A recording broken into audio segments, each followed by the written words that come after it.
And Bill went, why?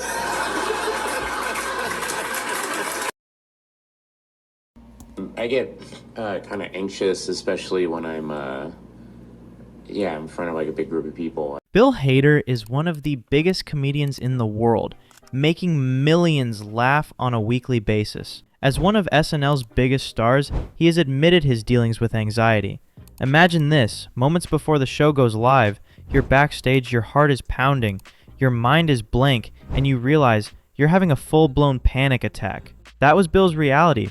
So how does someone with crippling social anxiety become a master performer in the most high-pressure environment imaginable? It wasn't about being more confident. It was an annoying habit that he and you can learn to overcome.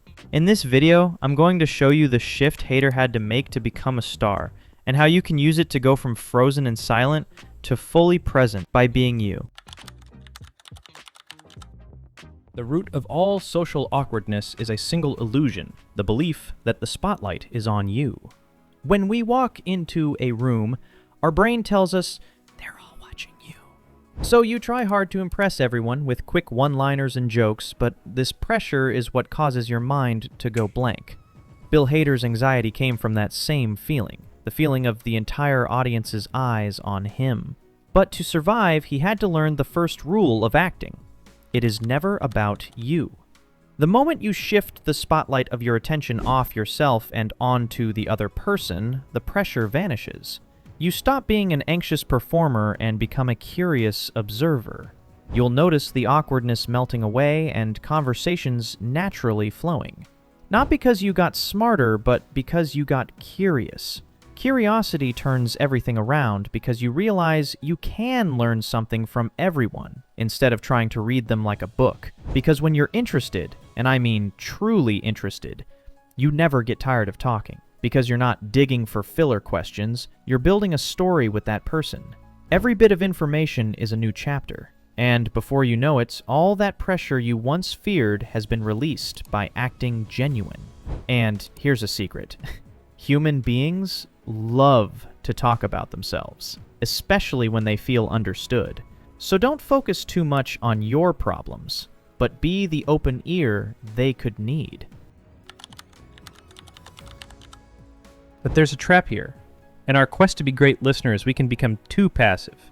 We can turn it into an asking question after question until the other person feels like they're being interrogated. A real connection is a two-way street. You have to give something back. The key is something called self-disclosure, and it works on the principle of reciprocity. When you share something genuine and slightly personal, you create a sense of trust for the other person to do the same. This is how you turn small talk into real connection. The secret is to do it gradually. Think of it as a staircase of vulnerability. Step 1 is facts. I work in marketing. Step 2 is opinions. I enjoy marketing, but I think the industry is getting too obsessed with data. Step 3 is feelings. To be honest, the obsession with data makes me feel like my creativity is being sidelined, which can be discouraging. The slow progression feels natural. You're not oversharing. You're inviting them to climb the staircase with you.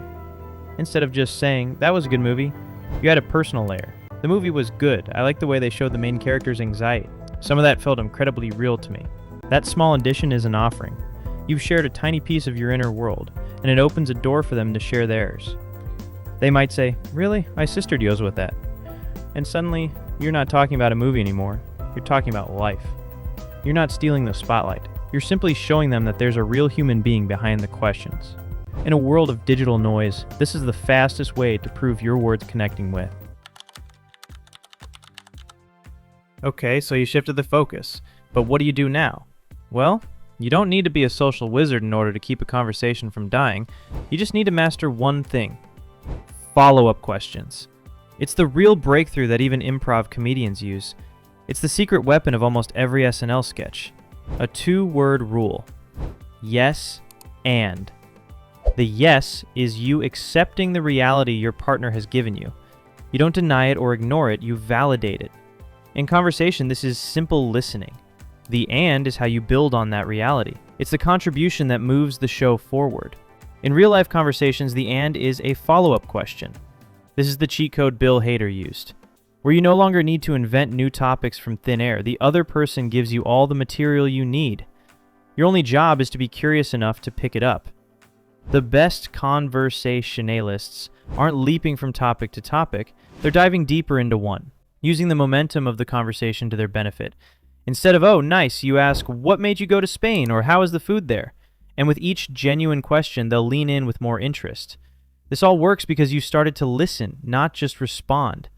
And the most surprising reward is people telling you how easy it is to talk with you. The kid who never used to pick up phone calls and got anxious ordering takeout, that's the power of follow-up questions. This technique works because you give the other person the platform to share their story, and in doing so, you become the person who is fascinating to talk to. So you've learned to shift the spotlight and ask good questions, but there's a final layer. Have you ever felt a conversation get stuck?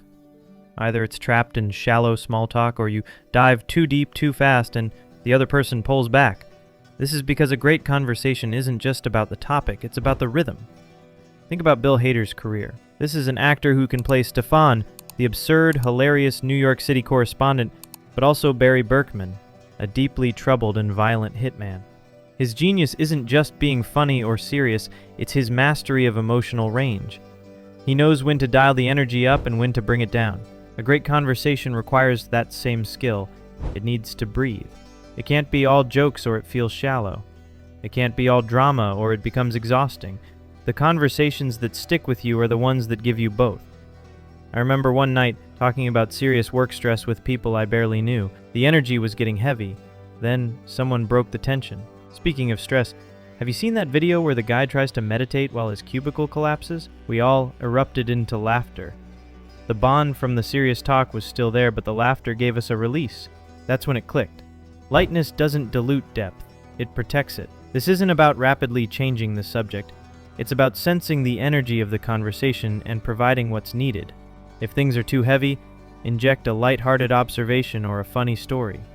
If you've been joking around for a while, it's okay to land on a more thoughtful point. You know it was a good conversation if it feels like you've both traveled somewhere, even if you never left the couch. You've navigated the rhythm together. Once you learn to offer both lightness and depth, you stop worrying about being too intense or too boring. You're simply present, guiding the dance. If you've made it this far, you already know awkwardness is temporary. It's practiced. And just as you practice stalling, you can practice flowing. Everything you need to keep up with any conversation is already inside you. You just need to get out of your head, stay curious, and keep showing up. Subscribe every week for tools to speak confidently with ease. And if you're ready to take it to the next level, to polish your presence, develop your confidence, and start turning heads with your looks, watch this next.